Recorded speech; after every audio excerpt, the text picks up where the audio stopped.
On this week's Vaticano, a new initiative is unveiled for the Year of Faith. Medical professionals come together at the Vatican to discuss evangelization in hospitals. This doctor reflects on the increasing threats to conscience protections in the U.S. At the general audience, Pope Benedict XVI calls the faithful to invite friends into a relationship with Christ. The legends surrounding the Borgia family and their popes are confronted in a new book, while this artist from Minnesota is inspired on a visit to the Eternal City. Also, priest and chef Father Leo shoots a new series in the Caput Mundi, while the Pope invites the faithful to remember their final judgment. All this coming up.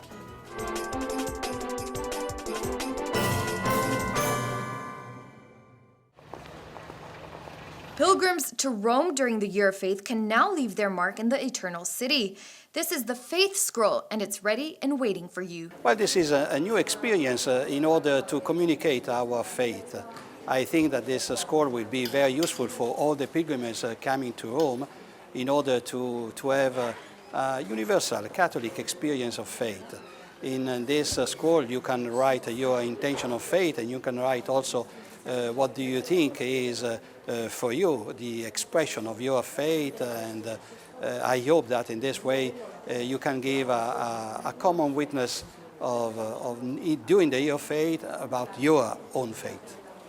I wrote that in front of so many questions that touching the sense of life, faith is the answer, not one of the answers, but is the answer given to you because it will be the personal encounter with Jesus Christ, the Son of God. In this Year of the Faith, we are expecting many people to come to visit Rome. We're talking about millions of pilgrims who will be arriving here. And since it's a Year of the Faith, people are going to live intense experiences of faith. So we've decided to create this initiative whereby people can actually leave something written down, their thoughts, their reflections, their emotions concerning what the faith really means for them.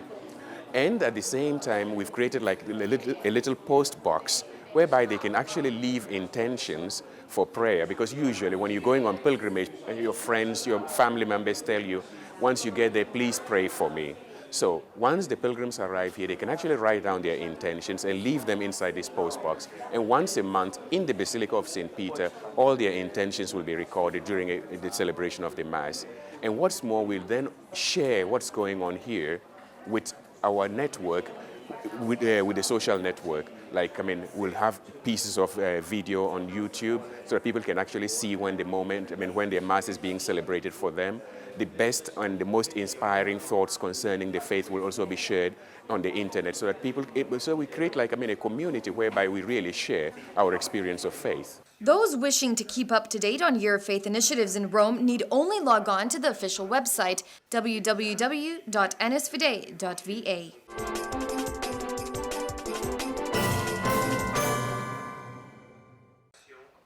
On the heels of October's meetings to discuss the new evangelization here in the Vatican, health professionals from across the world have met to plan how they too can contribute to a reawakening of the faith. This theme was chosen to show how the hospital is a humanizing place, but also a place of salvation and evangelization, and not only from the point of view of the health workers in contact with the sick, but also of conversion and the great moment of evangelization for those who live the mystery of suffering and the cross. Every participant has his own experience of the challenges and opportunities to evangelization posed in the health field today, and the conferences serve to brainstorm responses to them. The main issue, I think, for us is that funding is so often linked to conditions.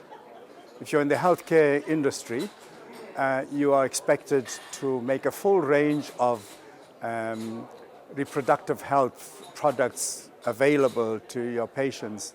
And of course, you know that for us, that is not on, because we are pro-life. We don't have contraception, abortion, and all those kinds of things. So that for us is one of the main challenges. It was very interesting to hear from some of the experts who have spoken to us here of just what the reality of the situation is in regard to some of those issues. For instance, that while the media are presenting this is a clear-cut case of the church is just a stick in the mud, in fact, there are far more people who have reservations about some of the procedures that are being promoted. For this sister, care for the sick is a manifestation of God's love. Della carità opera nei vari settori. Many of the Sisters of Charity work in this sector, so I feel that working in the healthcare field for the sick person is a part of me. Serving the person, above all because he is a person created by God, so created in love, I feel the need to serve them in love. I also feel that the sick person is in need of everything, even if he can't express it in words. He might express it also in the weakness of his illness. When a person is sick, he suffers, and as such, he feels this necessity. So I feel my heart opened to be able to take in even that which the sick person doesn't say, to be able to satisfy what he yearns for. It's extending friendship. It's a moment of joy. It could just be tenderness or practical service, but you feel like giving the person everything you can, which is what you have also received, so that the person can experience love completely. The highlight of the conference came in the form of this papal audience. Pope Benedict gave them guidance as they prepared to return to their service in Catholic hospitals around the globe. Hospitals and assistance structures must rethink their role to avoid that health, instead of being a universal good to ensure and defend, become a simple asset, subject to the laws of the market, and as such a good reserved for the few. A special attention for the dignity of the suffering person cannot be forgotten, where the principles of subsidiarity and solidarity also apply to healthcare policies. Today, if on the one hand, because of technological and scientific progress, the capacity to physically heal those who are sick is increased, on the other hand, it appears that the capacity to take care of a suffering person, considered in his integral nature and uniqueness, has been weakened. It appears then that the ethical horizons of medical science have been obscured. We risk forgetting the vocation to serve every man and all of man in the different phases of his existence. It is hoped that the language of the Christian science of suffering, to which compassion, solidarity, sharing, abnegation, gratuity, and the gift of self pertain, might become the universal lexicon of all who work in the field of healthcare.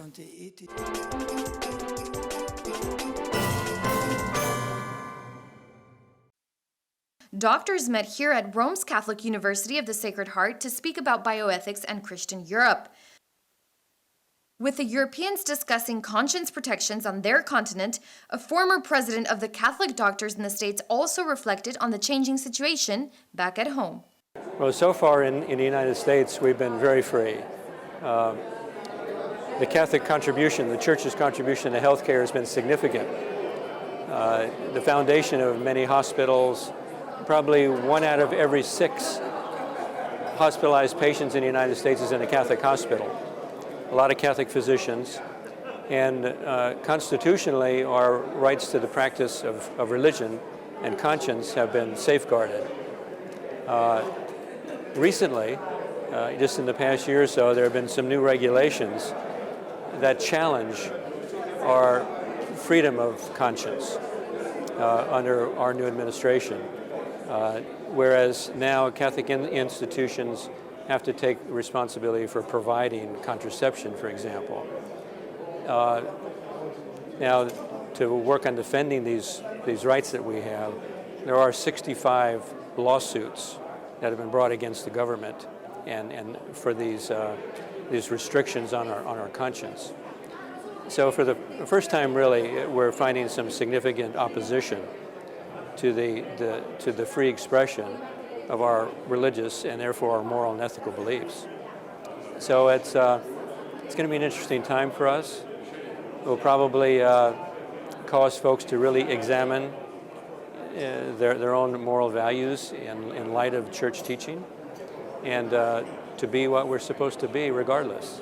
As we look ahead at the secularization of the cultures and societies, and therefore medicine, that secular look at things will have to be tempered with faith. And our faith says that the new comes through Christ himself. And I think John Paul II's first words, "Do not be afraid," still re-echo now. The culture has nothing to be afraid of in the presentation of the gospel, which appreciates the fullness of the human person, the integrity of the human person, in all his or her dimensions, and therefore is truly new. Meetings like this one are helping to raise awareness to this trend, which isn't lost on the youngest of Catholic doctors. I think the future of medicine, as you see in a more secularized world, will have some problems because ethics and religion is some grounds on which you can base your decisions in medicine. And as we heard in lectures yesterday, medicine is a science that did not evolve from itself, so it cannot define its limits by itself. Therefore, we need philosophy, theology, moral theology, ethics. Yes, I think we have some problems, but it's very good to have some problems because you can, Solve. Yes, you can solve the problems.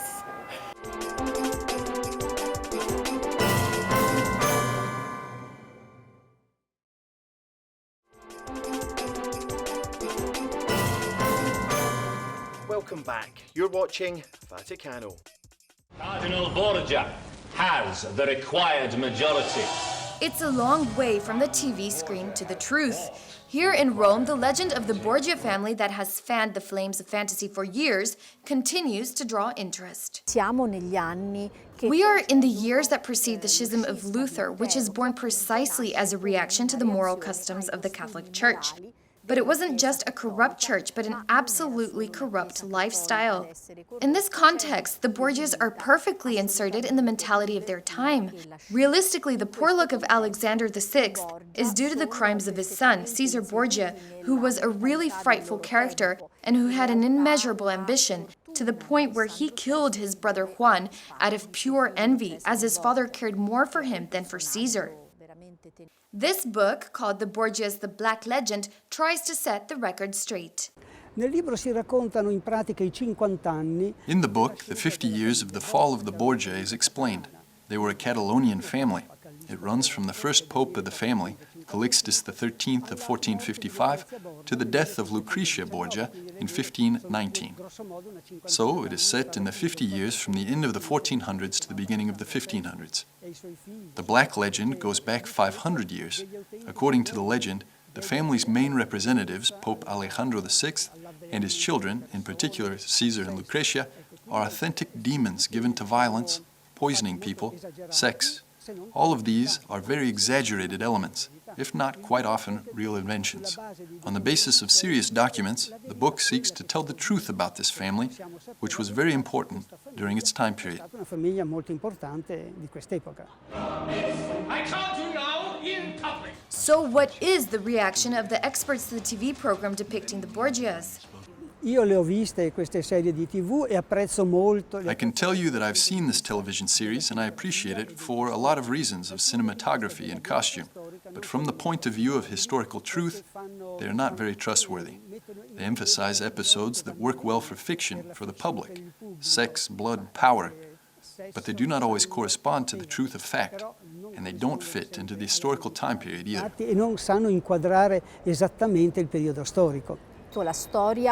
If history was presented in cinema or TV with its true connotations, it wouldn't attract as many people. So whoever writes these fictions adds an abundant dose of scandalous gossip, lust, and adultery to the truth to give it a spicy taste that looks to be attractive to the public. But it is necessary to remember that it is fiction.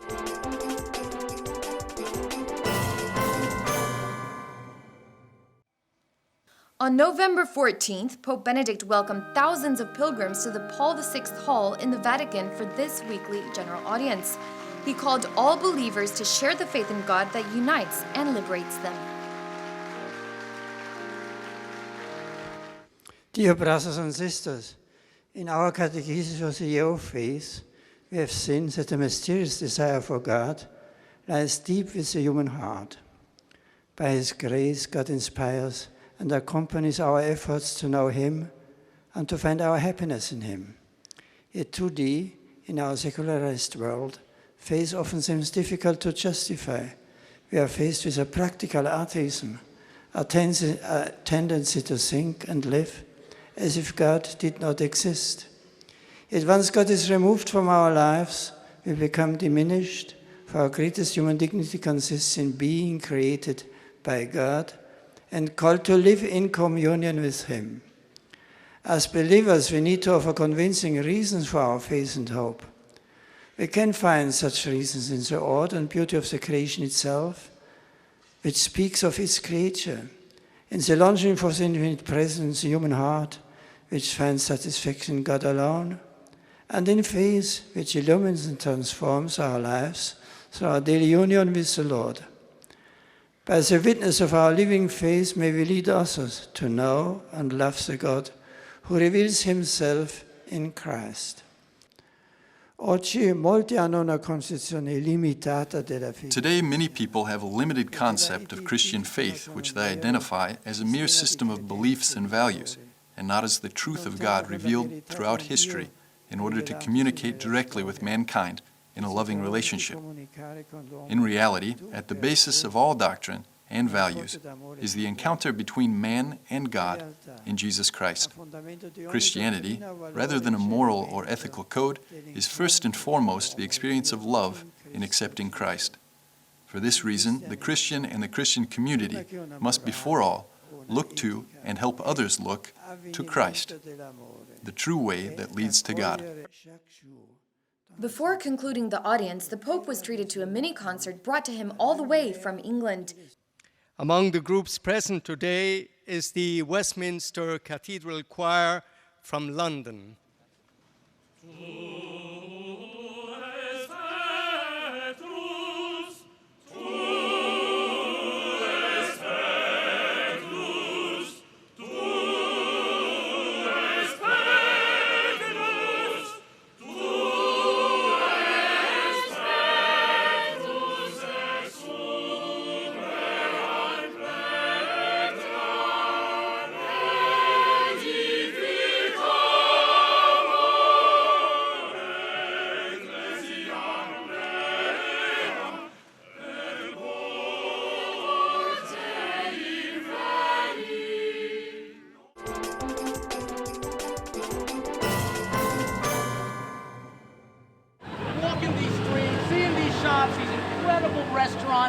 Bars, you've got stores where you can buy your... Father Leo Paddlinghug has brought his contagious enthusiasm for cooking and faith to Rome.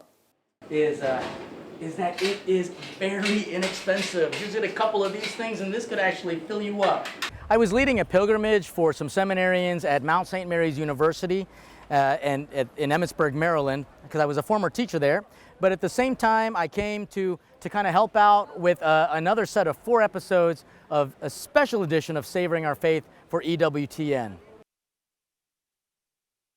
Far from the gelaterias near the Vatican, the priest of the Archdiocese of Baltimore can often be seen cooking up a storm stateside on EWTN's Savoring Our Faith. It's all part of his apostolate of creating an appetite for the faith. To our olives. Grace Before Meals, which is kind of the parent of all of what we do, tries to connect food and faith and culture with family. And so what we did here was we started off at a particular shrine, went to a restaurant nearby, and then we went to the kitchen at the North American College, where I would try to recreate that dish so that they remember not only the restaurant, but the shrine that they went to. In other words, I'm trying to prove you can do this in memory of these holy sites. People connected to the church and the apostolate of evangelization and family catechesis have always said that what we're doing with Grace Before Meals, the movement, as well as Savoring the Faith, the TV show, really promotes the faith in a new way. But really, I'm not doing anything new. Jesus has been doing it, always teaching through food. And what I'm trying to do is make a stronger connection from the meal that we have at Mass and making sure that that grace and that charity is extended through the meal celebrated in the domestic church, the family. And after that, we're certainly hoping that we who have been inspired by the faith will be able to feed others who are going so hungry for the most important food of all, which is really faith.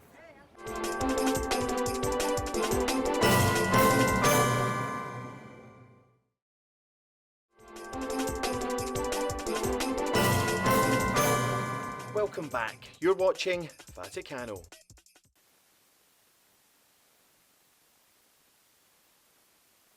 Coming to Rome really almost shocks your senses into seeing more clearly, and you know, it's a faith deepening experience. inspiration at its highest level.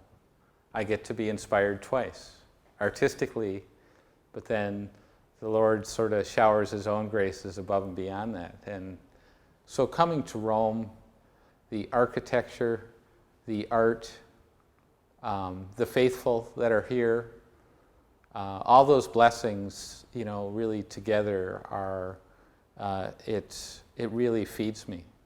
And it's like having, at times people were asking me, what is this like? And I feel like a child at Christmas. Or I would liken it to having a fresh glass of cold water when you're just thirsty. It's just so filling. I draw inspiration from my faith. God is a mystery and full of surprises. And I have learned throughout the many years that I've done my art to go faithfully and expecting, having it full of anticipation and an expectant heart. And so very much so. One of the great things that I think feeds my faith beyond attending Mass, and our family has a rosary devotion that is very much part of our daily life. I also have really sought time with the Lord in adoration. So every week, Sunday night at midnight, that's my time with the Lord. And it's almost, I haven't missed it. It would be like missing a meal. You would have that, you would notice that you have a hunger that is there, if I didn't have that. So it's very sustaining. And I believe that without that faith and prayer time, I'm not so sure that the art would give a voice for people to be able to respond to. And I take great solace and confidence in knowing that if things are in the right order, the art will come out of me, and it does. I do it with an expectant heart. We are people that oftentimes we kind of live in this culture of sort of the drive-through mentality. We want to drive through and get our McDonald's sandwich, or the Polaroid idea. I want to take my picture and I want to look at it right now. And there's this constant immediacy. And what I think will happen is that the art in the church today might just actually force us to slow down. And God is calling us to, He wants our attention. And perhaps the art is one of many ways that God will be able to speak to people. And you know what? I believe that in some ways the church has maybe stepped away from some of those things. But I think as I continue to just put my art out, that there'll be this realization that we can, fill those areas that are, maybe in the desert right now. So I'm very optimistic. Mark Stanislaw, his wife Sherry, and their 6 kids live in Minneapolis, Minnesota, where Mark runs his very own art studio.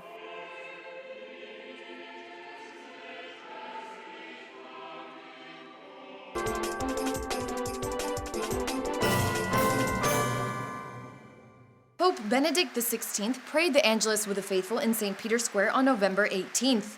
There, he also spoke of the day's gospel reading from St. Mark, which illustrates the end of the world and how heaven and earth will pass, but the words of Christ will not. Tutto passa.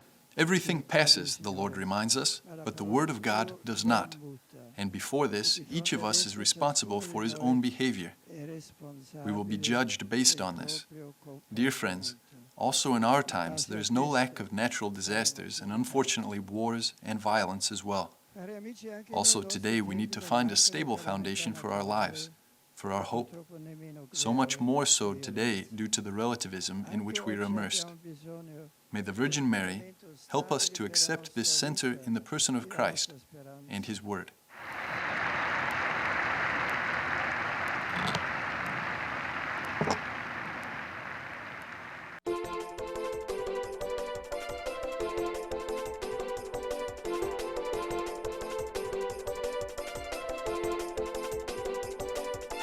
Thank you.